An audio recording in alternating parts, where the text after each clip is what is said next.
During the trip, Lucy and I had a cold war.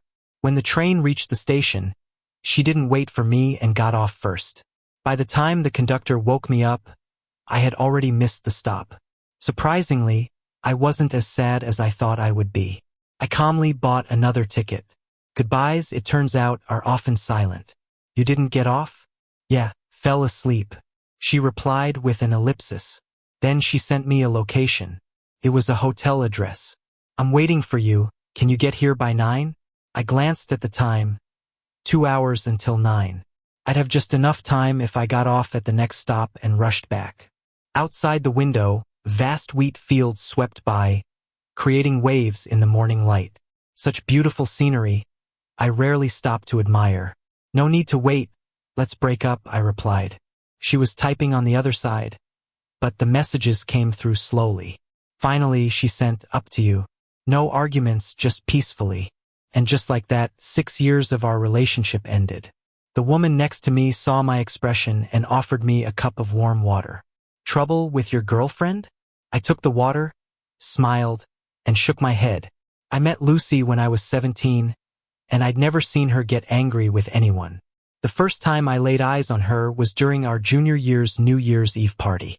The girl who was supposed to co-host with me bailed because her boyfriend got jealous. Lucy was pushed forward to fill in.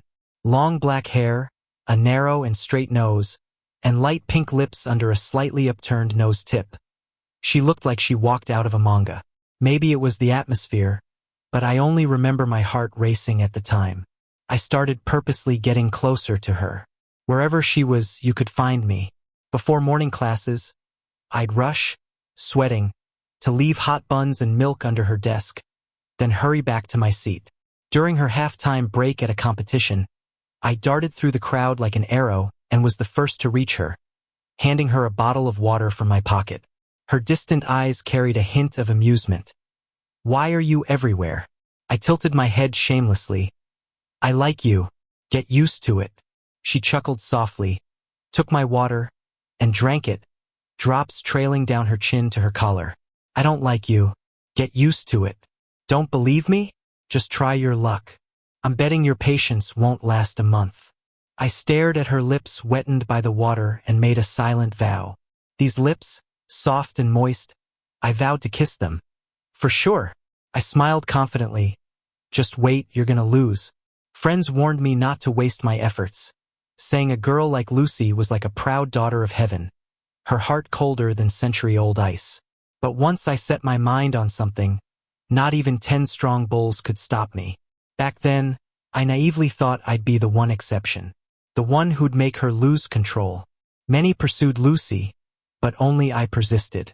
I scrambled to balance chasing her and studying, barely getting into the same college she did. At the freshman meeting, I swapped my glasses for contacts and styled my hair in the trendiest way, blocking her path in a bright yellow jacket.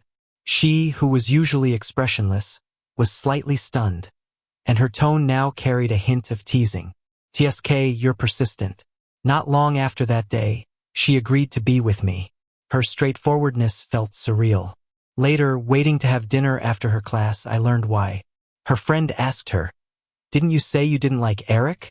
She was busy texting me back. "Boyfriend's been waiting long. Let's go eat your favorite Japanese food later." When she looked up, her eyes were brimming with uncontrollable laughter. So what if I didn't like him? Can't I be with him? To Lucy, I just happened to appear on the road she'd already planned. So she picked me up along the way. It wasn't about love. In fact, after we got together, she was an outstanding partner. She'd plan surprises for our anniversaries and would set aside afternoons to craft custom couple mugs with me in our busy schedules. The most memorable incident was when I forgot her on the roadside while busy revising my thesis. I arrived 3 hours late, full of apologies, but she just smiled and said it was okay. To make it up, I took her to a fancy dinner. She didn't say much, but secretly paid for it in advance.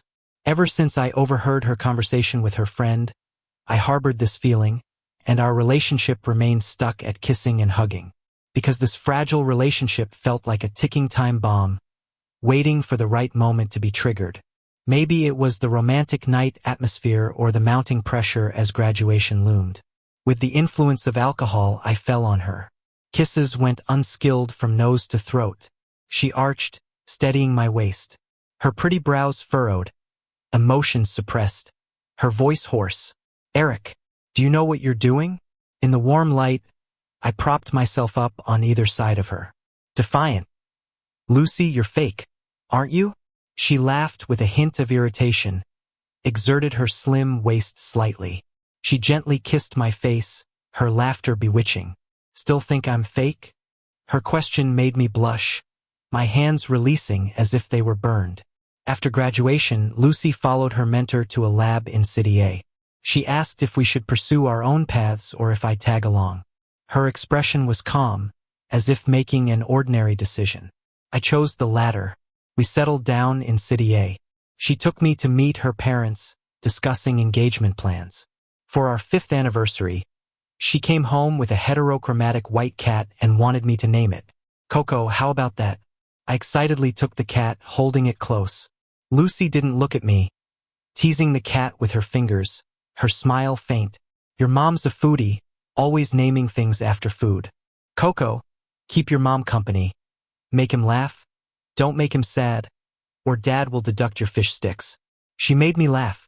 "Lucy, are you even human? Threatening a kitten." Upon hearing this, Lucy's gaze deepened. Back then, I genuinely dreamed about our future. The overlooked details were easily covered up. But eventually, Coco died. It didn't even make it to 2 years old. At that moment, something seemed to shatter. When I returned from a business trip, Coco didn't come running to rub against my leg as usual. I went to hug it, and it screamed, scratching me before running away. Lucy nervously checked my wound, insisting that I get a vaccine at the hospital. She tried to reassure me, saying maybe Coco didn't recognize me because I was away on a business trip for too long. Something felt off. Coco was always gentle and timid, let alone being aggressive. I grabbed Coco's front right paw, no scar there. This cat, looking just like Coco, was not Coco. Lucy's expression slightly changed. She smiled, asking if I was remembering wrong. She didn't know that Coco's injury was my fault. It happened when I took Coco for a walk around the neighborhood. A dog attacked me, ripping at my clothes. Coco bravely charged at the dog. Coco blinded the dog but was severely injured in the process. Its front leg nearly torn off, barely held by torn flesh and skin. Even after recovery, the scar was still shocking if you looked closely. At that time, Lucy had just started a new project and was almost constantly in the lab, rarely coming home. When she did, it was always in a rush. She missed these details, and I never told her about them. After my constant questioning, Lucy finally told the truth. She was too overwhelmed, so she took Coco to the lab to stay with her. A new undergrad, unaware, mistook Coco for a test animal. Lucy tried to defend him, saying it was an unintentional accident. The woman before me, claiming to be Coco's mom, showed no sadness in her eyes. She once carefully picked new toys for the fluffy little guy. But why? Our Coco was gone. I was the only one grieving. Lucy and I had a huge argument. Well, it was more of a one-sided fight from my end. She stayed calm, holding me tightly, trying to soothe me. "It was just a cat, honey. If you don't like this one, I'll help you pick another." To Lucy, a cat's role was companionship, easily replaceable. She could not grasp my grief. But Lucy, it's not the same. How could it be? Like, Lucy's husband can't be anyone but Eric. Lucy accused me of playing with words, being overly sensitive, and told me not to overthink. She assured me we'd be okay. But deep down, I knew we'd never be the same. The dream I wove for myself shattered, exposing the raw reality. The memories I crafted weren't unique. They could be replaced. My endless pursuit of her was nothing short of a joke. Her husband could be anyone, just as any cat could be Coco. She excelled in her role as a wife, detached from the person behind Eric. Most painfully, I am acutely aware that she doesn't love me as much as I adore her. In this relationship, she's at ease because there's always an exit. But my infatuation blinded me, drawing me to her like a moth to a flame, denying me any right to feel wronged. I avoided Lucy using work as an excuse. Working late into the night, I'd think of Coco. It used to tilt its head, sitting in the hallway, ears perked, listening for my return. It used to rush into my arms, demanding affection. I had bought a new toy, but Coco was never coming back to receive it. In the 3rd month of our silent treatment, Lucy proposed a trip to reconcile. Her work required her on-call availability, so our trips typically stayed close to City A. This time, she took extended leave. We planned to visit City C, miles away from our home. However, it was tourist season and last-minute tickets were sold out. Through a friend, she got a hold of 2 seats far apart on the train. Upon reaching City C, the train only stopped for a few minutes. Lucy got off. I did not make it in time and stayed on board. I fell ill. Once I exited, I grabbed a cab to the nearest hospital. Stress had tanked my immune system. While getting in 4, I ran into Lucy's colleague. Specifically, the undergrad she mentioned, Leo. Leo recognized me from a photo in Lucy's wallet. He gave me a sincere apology. I thought Coco was a lab animal. When I realized the truth, I wanted to halt. But the data was so perfect. Lucy reluctantly allowed it to proceed, following up for more accurate results. She even got recognition for it, a trade-off, I suppose. "What are you saying?" I asked, stunned. Leo, oblivious, repeated excitedly, "Yeah, she might get promoted this year. Please say nice things about me to her. I want to have her as my mentor." I laughed bitterly. So Coco was a step to your future? The world blurred and I fainted. I dreamed of Coco, convulsing, its mouth foaming. Even in its final moments, it hoped someone would realize the mistake. Lucy, meanwhile, was lovingly calling another cat Coco alongside a husband that vaguely resembled me. I woke abruptly. Lucy was at my bedside, eyes filled with concern. "How are you? Feeling all right?" I interrupted coldly, "Why didn't you stop the experiment?" Her hand, mid-air to check my fever, froze. She didn't answer. She busied herself with a meal box. "You've been out for 3 days. Hungry? This is your favorite, lean pork porridge with century egg, extra shrimp for nutrition." Not knowing when you'd wake, I reheated it every 3 hours. She tried a spoonful and offered it to me. "It's perfect now." Anger surged through. I knocked her hand away. Porridge splattered across the floor. Metal clanged against marble, echoing sharply. Lucy sighed deeply, directly meeting my eyes. After getting the call, I rushed over here nonstop. For 3 days, I stayed by your side, not leaving an inch away, afraid something would happen to you. "So, Eric, the first thing you ask when you wake up is about that damn beast?" The look of grievance and anger alternated on her ridiculously pretty face. I raised my head and looked her in the eye, sarcastic. "Lucy, I didn't know you could get mad." She tugged at the corner of her mouth, looking stern. "As for Coco, I don't think my decision was wrong. The sacrifice had meaning, why can't you let it go?" Her lack of remorse annoyed me. So I snapped. "Lucy, you're just a selfish hypocrite. Yeah, I'm a villain and you're a saint. But remember, you were the one who chased after me back then, sticking to me like a leech. Couldn't shake you off." She sneered, her voice cold. "What, you finally see the real me? Regret it and want to break up? Do you think you can just come and go as you please? You think I'd beg you to stay with tears? Don't even think about it. There are plenty of better-looking guys than you out there, Eric, and you're nothing." I felt a chill as I thought about how all the wonderful memories I created meant nothing to her. All those genuine feelings were wasted. Reaching the point of pain clears your head. Calmly, I said, "Just go. Let's not meet again." Lucy paused, eyes deep, with a hint of self-deprecation on her lips. She grabbed her hair in frustration, her tone heavy. "You started this, you handle it. Explain the breakup to our families." I nodded. She left slowly. In the past, if she so much as frowned leaving, I'd run after her and hug from behind. But those intimate gestures meant nothing to her, cheap and ridiculous. The doorknob finally turned. I called after her. "Ha-ha!" A light sneering sound. In the silent space, it echoed in my ears. Lucy tilted her chin back in a knew-it kind of way. "You're the one who likes century egg and lean pork porridge, I paused, then said calmly, "And by the way, I'm allergic to shrimp." At my words, Lucy's expression went from shocked to panicked, then forced calm. Her retreating figure was quite pitiful. About the breakup, my reason was studying abroad. A weak excuse, but Lucy's parents didn't mind. Before I left, Lucy's mom pulled me aside. "Eric, I'm sorry on Lucy's behalf." I was surprised, and Lucy's mom handed me a bag. "I know what my daughter's like, with all her bad habits since she was young. You're the only one who tolerated her all these years. I'd have given her a good slap. I support you furthering your studies, and if you can, come visit me and your uncle often. No matter what happens between you and Lucy, I've always seen you as a son." Lucy stood in the distance, hands in pockets, looking impatient. Once in the car, Lucy started it coldly. "If it wasn't for my mom, I wouldn't be giving you a ride." I ignored her, opening the bag. Inside were the red envelopes and jewelry I'd returned over the years, totaling around $1 million. "Take them back," I said. Lucy gripped the wheel, glanced briefly, her tone icy. "I don't want anything you've touched.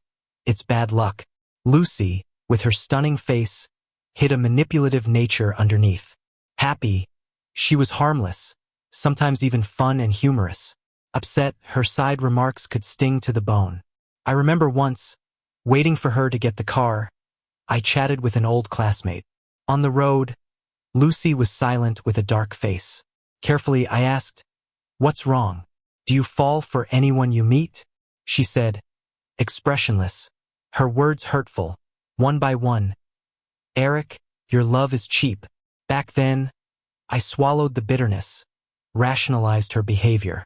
"She's just jealous, we're in love." But how can there be love if it brings miseries? Healing alone in a corner. Looking at the woman beside me, memories surged. I blurted, "From head to toe, everything you wear was bought by me, even those red undies for the new year. If it's all bad luck, why not those?"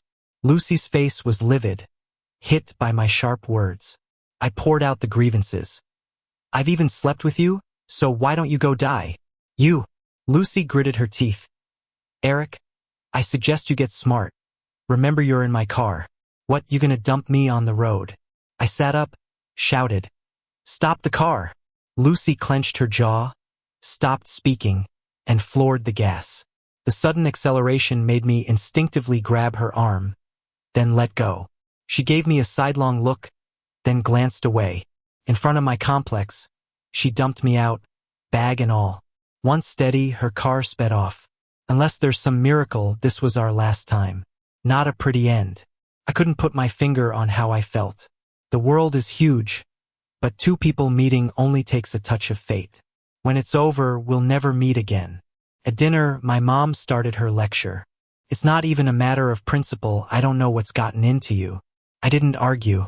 To him, my behavior seemed immature and petty. But only I know the burden, not wanting to live in constant compromise anymore. Coco's situation was just the trigger.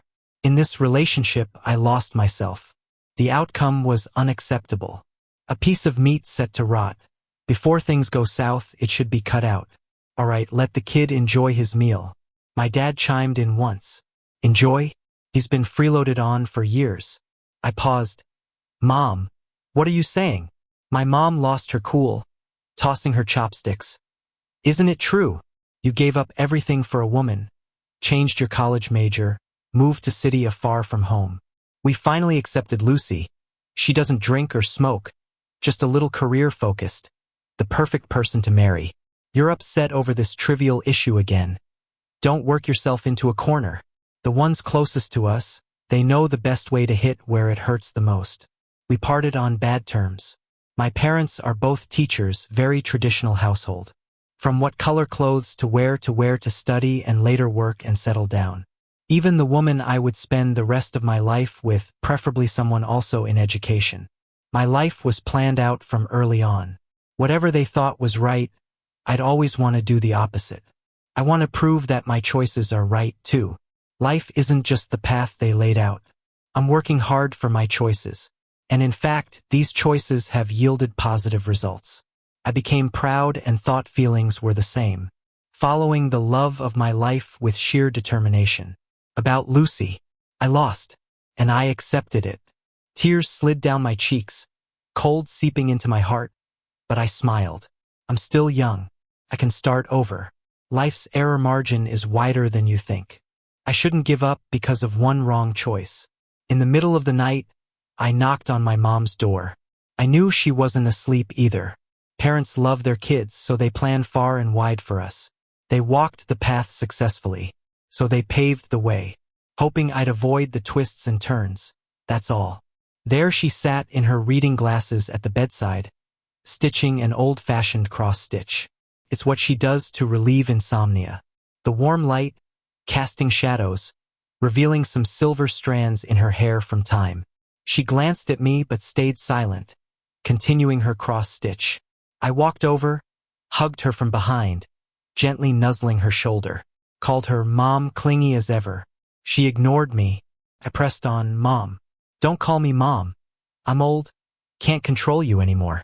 She still didn't look at me, but I said I want to go see the world, and I want Mom and Dad to see the world with me. Maybe my words moved her a bit. What's to see? Your dad and I are half into the ground already. We thought you'd live well with Lucy. Then we'd have completed our life's tasks. I protested. Who set these tasks? Mom, life is long enough that it can become mundane with just eating and sleeping. But life is also short, a fleeting journey before we're gone. Why not explore the world? Savor life. She adjusted her reading glasses. Where did you learn this nonsense? I continued nuzzling her, playing along. Must have inherited it. After all, my mom's a respected literature teacher. She smiled, the wrinkles around her eyes deepening. But as she chuckled, she started crying. What'll you do when your dad and I are gone? I blinked back tears, reassuring her. I've grown up. I can take care of myself. You can't even promise to always be nice to me, let alone others. Remember when as a kid, I went swimming in the pond, and you chased me with a cane? You didn't hold back. She put down her cross-stitch, hugged me back, seeming to accept that Lucy and I were over. With a sigh, fine, as long as you're healthy and safe. Dad, awakened by the noise, saw us smiling. You two were arguing so much you barely ate. Must be hungry. Let me cook some noodles. Mom wiped her tears, calling out, add 2 eggs. In our small room, the 3 of us laughed together. The next day, Mom came with a stack of pictures, waking me up. Aunt introduced you to a lot of quality single ladies. Why not take a look? I made a face. Well, last night went to waste. The following days were exceptionally busy yet fulfilling. Besides attending classes, I had to handle various paperwork and visas, plus attend the blind dates Mom set up. She insisted, think of it as meeting new friends. You can never have too many. I went reluctantly. The woman at the dinner, graceful and composed. Quite different from those pretentious types. But I just ended a 6-year relationship, and for now I wasn't ready for another. So I politely declined her offer to meet again. As for Lucy, I realized I hadn't thought about her in a while. Turns out forgetting someone isn't as hard as I imagined. Yet, while I forgot, someone else stepped in mindfully. Lucy and Leo appeared suddenly in my line of sight. From where I sat, they were close, Lucy speaking softly to him. Her expressions gentle and smiling subtly. Almost sensing it, Lucy looked my way. I lowered my head, avoided looking. Hopefully, she didn't see me. Moments later, I looked up.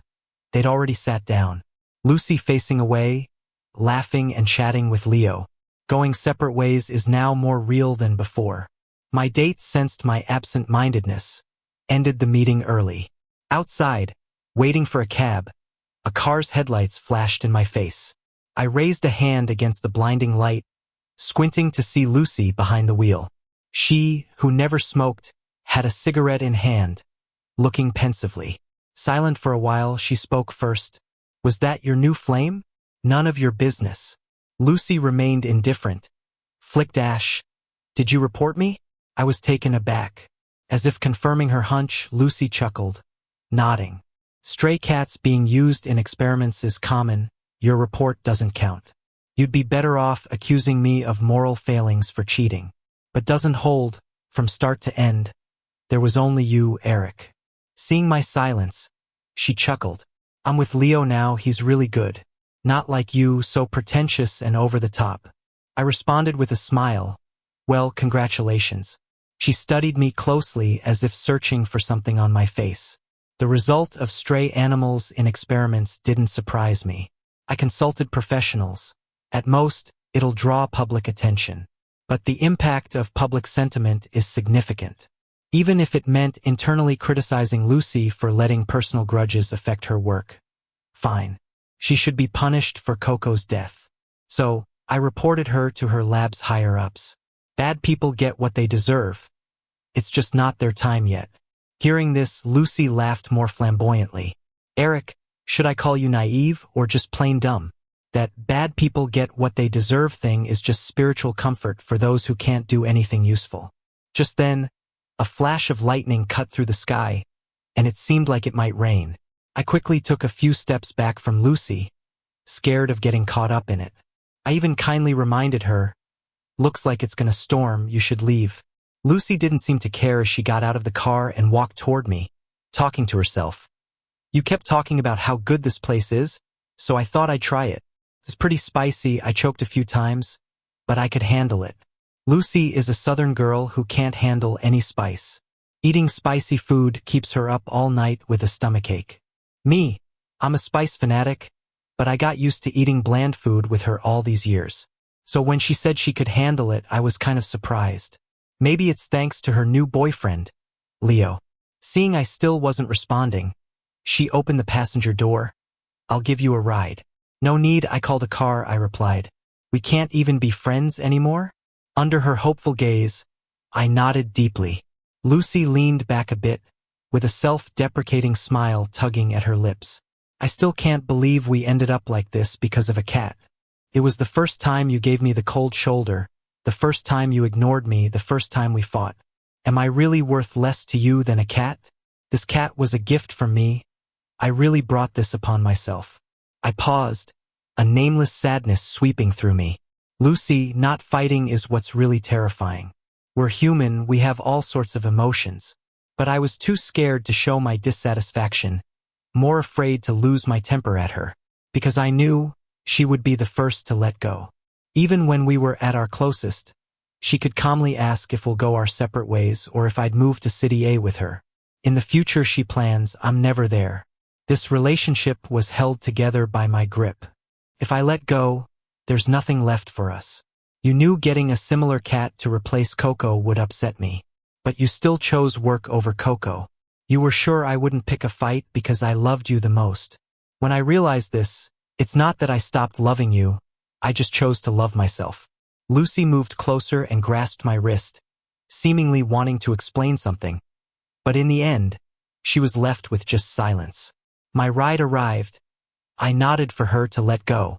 Her eyes reddened slightly, and she spoke in a sincere tone, Eric, I can change. Really, I can change all of this.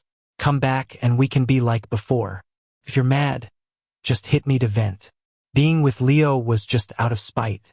These days, I've really missed you, truly. Under her pleading gaze, I coldly and mercilessly said, word by word, but Lucy, I don't love you anymore.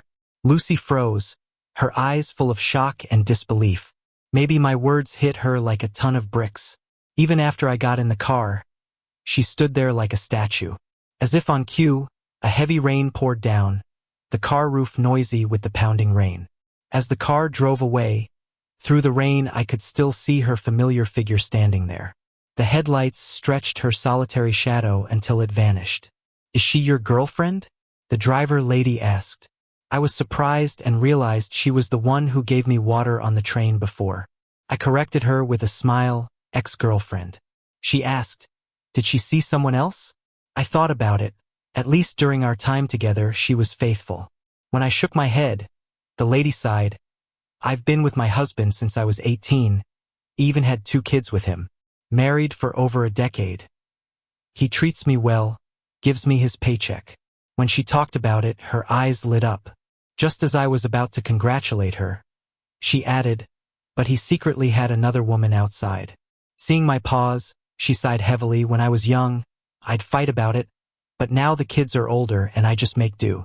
It's like this. As long as there's no third party, we can manage.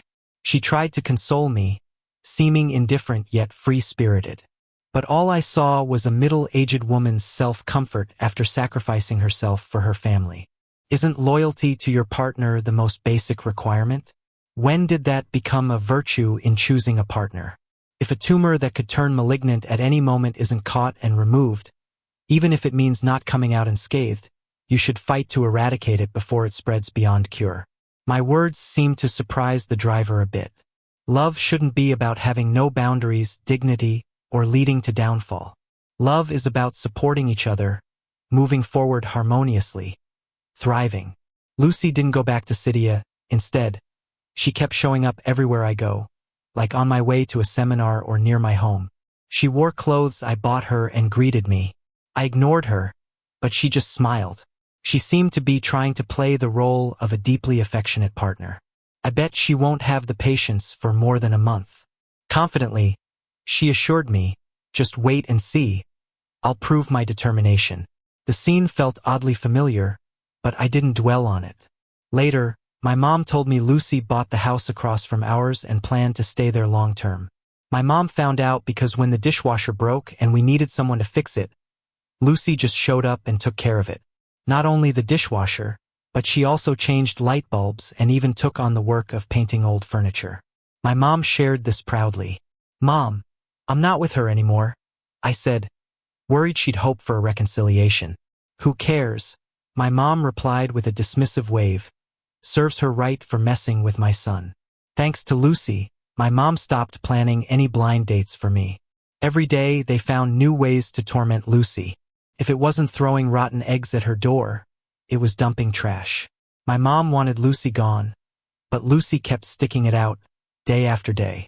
One day I couldn't just watch anymore, so I asked Lucy for a meeting. Lucy showed up all dressed up in a suit, holding a huge bouquet of red roses. As people slurped skewers, they looked at Lucy like she was from another planet. Lucy didn't care, her eyes twinkling happily as she walked over to me. "Eric, you're finally willing to see me." I sighed. "What are you doing?" "Seriously." A flicker of disappointment crossed Lucy's face, but she forced a smile. "Eric, this time it's my turn to chase you no matter what." I lost my patience, throwing the flowers she was trying to give me back in her face. A few scratches marred her pretty face. Lucy didn't seem to mind, but her smile was pathetic. So desperate, so eager to please, with no self-respect at all. "Lucy, listen up. Eric, don't love you anymore." Tears welled up in Lucy's eyes as she gripped my shoulders tightly. Shaking her head in denial, "You're lying." I looked at her coldly, my words cutting like knives. "Actually, I can't stand you." Before I could finish, Lucy kissed me to shut me up. She expertly parted my lips, eyes closed, lost in the moment. I bit hard, tasting fresh blood, as the familiar metallic scent filled my mouth. Lucy didn't flinch, but then the lady driver from that day came by. Armed with a security fork, she pinned Lucy down on the ground. She spat, pathetic excuse for a woman. Lucy was detained for 15 days for harassment. When she got out, the lady driver shook my hand with a grin. "Thanks for opening my eyes. I divorced my husband. It's time to focus on me for once." We shared a knowing smile in the darkness, celebrating each other's courage. Lucy's parents came all the way from City A when they heard the news. At first, I thought they were here because of Lucy, until I saw them at my front door with big suitcases. Besides gifts for my folks, the rest was their luggage. Lucy's mom took my hand with a radiant smile. "Eric, her dad, and I haven't been abroad yet. Since retiring, it's been walks and more walks. Quite boring." Lucy's mom side eyed her husband, whispering to me, "Are the older men abroad handsome?" Turns out they came for me. I took the 4 of them overseas. I went to study, they went to play. For people perfect for a mahjong table. That day, I took them to a seaside restaurant for dinner. In the bathroom, I overheard Lucy's mom on the phone. I wasn't eavesdropping, just about to leave. But then I heard her snapping into the phone. "I know. Okay? Enough already. I'll keep an eye on your husband, you just keep calm in custody. I quietly left. After dinner, just outside the restaurant, Lucy's mom grabbed my hand, shouting excitedly, "Son, look at that. Look at that." I followed her gaze to a stunning blonde beauty with blue eyes. "She's beautiful. I want her as my daughter-in-law." The end. Side story, Lucy. From the moment I was born, I had an endless supply of love. Besides being good-looking, I had a wealthy dad. My mom was a pretty salesgirl. I got my looks from her. There was gossip that my mom married my dad for gain, not love. I used to argue against it, but eventually, I accepted it as truth.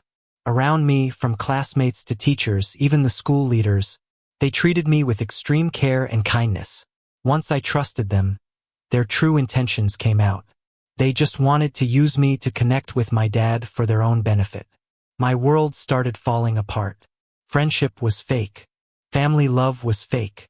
Romantic love was fake. Everything was fake. I became extremely rebellious. After kicking down the principal's office door countless times, my parents sent me to a high school far from City A. No one knew who I was there, and teachers and classmates were indifferent. Except for some boys who were obsessed with my looks. Most didn't care about me. They were focused on their own goals. They dreamed of a future where hard work made anything possible. I scoffed at their naive dreams. Flattering some kid was way more effective than any effort. My desk partner was a dark-skinned nerd with glasses, who often said, "I'm so jealous of you, Lucy." I played with my Game Boy, raising an eyebrow in confusion. Someone plain like me has to stay top of the class just to get boys to notice me like you do. Me? Even though your grades are at the bottom, you look like a Korean star. With a face like this, you'll never lack boys' attention, the love notes, and gifts. I laughed in exasperation, feeling energized. I wanted to prove that beyond my looks and my background, there were other reasons people could genuinely like me, and I did really well. Teachers started noticing me. After every mock exam, their eyes were filled with hope, affirmation, and pride. Boys' admiration for me wasn't just about my looks anymore. There was now respect. This was my achievement, not tied to some superficial attributes. I met Eric in our sophomore year, pale-skinned, with dimples at the corners of his mouth. Not handsome exactly, but definitely refined.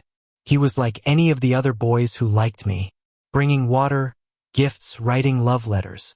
After rejecting enough of them, I mostly ignored the efforts. Many chased, but few stuck with it. Not everyone likes a one-sided effort. But Eric was different, persistent. He had an endless courage, shining like a little sun, cheerfully greeting me every day. "Hey, Lucy. My name's Eric." So much that later, if I didn't see him for a day, I felt this emptiness, couldn't even concentrate in class. I desperately shook off the wild thoughts from my mind. He's just like everyone else. Only liked my face. Don't give your heart away easily. Didn't you learn enough from falling into a bottomless abyss as a kid? I decided to start dating Eric in my freshman year. I jokingly criticized his style, but my heart was pounding. It scared me. Luckily, his constant chatter covered up my restless heartbeat. I'm at an age to date, trying won't hurt. That's how I convinced myself. Initially, I thought we'd last less than 3 months, but we stayed together for 4 whole years. Being with Eric was really comfortable. He never got mad at me or caused drama. What I liked, he happened to like too, whether it was food or life habits. I got used to his initiative, his enthusiasm, his way of acting cute. The year we graduated, I gave him 2 choices: break up or stay together. If he chose to stay, I'd marry him. To be honest, when I asked that, I was a bit nervous inside. But I wasn't used to showing weakness. Used to being on top. Used to being an observer. Used to detaching from things. But Eric chose the latter without hesitation. I secretly sighed in relief. Yet I never thought Eric would leave me over a cat. Coco was an accident. Or maybe Leo's revenge for rejecting his confession. But now, Coco could only live the rest of its life in illness, giving it a painless end while completing an experiment. It was a perfect solution. After the secret got out, Eric left decisively. I didn't stop him. I agreed to have drinks with old friends and they were shocked.